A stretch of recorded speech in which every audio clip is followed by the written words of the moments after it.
Welcome so much to the show. I am so excited to dive into this today. And Congressman Haridopolos, if I may, I just kick it off with you, sir. You know, your district, it includes Florida's launch sites, Kennedy Space Center and Cape Canaveral Space Force Station. We choose to go to the moon in this decade and do the other things, not because they are easy, but because they are hard. 3, 2, 1, 0. We have commenced. We have 7:51 a.m. It's one small step for man, one giant leap for mankind. I was strolling on the moon one day in the merry, merry month of December. May, when much to my surprise, a pair of bunny eyes.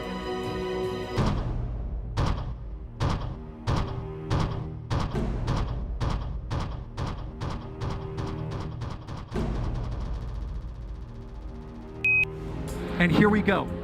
10. Hydrogen burn-off igniters initiate. 7, 6, 5. 4-stage engine start. 3, 2, 1. And liftoff of Artemis I. We rise together back to the moon and beyond.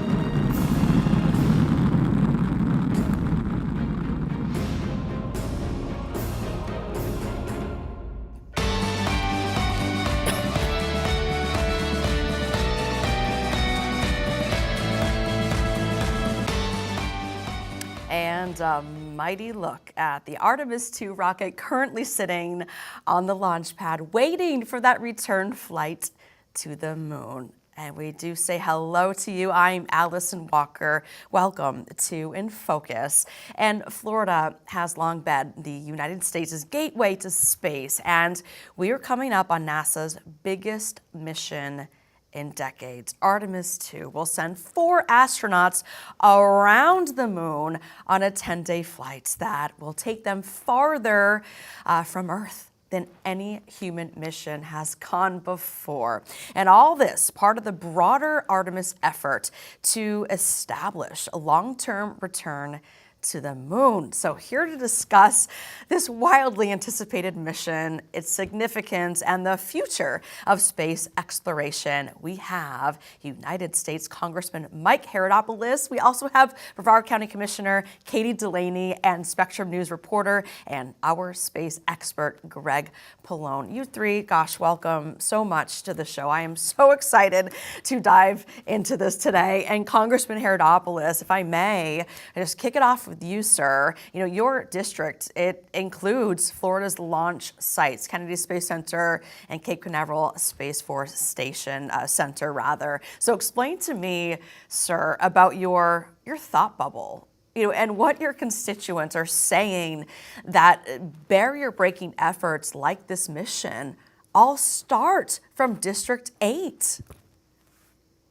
Well, it is a great opportunity, Allison. Just couldn't be more excited about it as we see us going back to the moon for the first time since 1972. I not only have the honor of being a member of Congress from this area, but I also chair the Space Committee. And so to see NASA literally take off like it has, as well as our private partners like Airbus, SpaceX, Blue Origin, it's a great time in Brevard County. And what a contrast from a few years ago when we had to rely on the Russians to get to our own space station. America is leading the world once again, and I could not be more excited. You can feel the excitement build here in Brevard County and across the Space Coast, as so many congressmen have been coming up to me. When is the big launch? And we can't wait to have that liftoff and see those 4 astronauts circle the moon for the first time since 1972.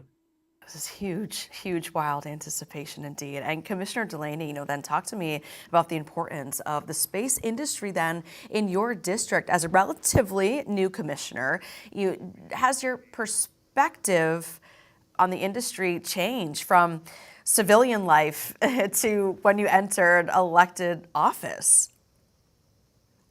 My perspective didn't really change. We have always, I grew up here, so space has always been part of my life. I've had family members who have worked at the Space Center, and my uncle actually was one of the people that moved down from New York, and that's what led us to move here. And I'm just so grateful and honored to represent this district and represent the people of this area, where we literally write history every day. And Greg, you are a part of that and have been a part of that for a while as my dear friend and colleague. And you've covered the Space Coast for us for years. We're talking hundreds of launches. So I want to know from you, what are some of the things that make Artemis II just so exciting that you're just sleeping and dreaming and waking up wanting to experience and talk about? Definitely dreaming a lot about it, Allison, no doubt about it. But as a journalist who gets to document history, especially with this being an historic mission, going back to the moon, as Congressman Haridopolos said, for the first time since 1972, that's before many of us were around. I was one, so I don't remember at that time, but definitely going to be remembering this and just talking about it out here on the Space Coast. People are buzzing about it. They're so excited about this.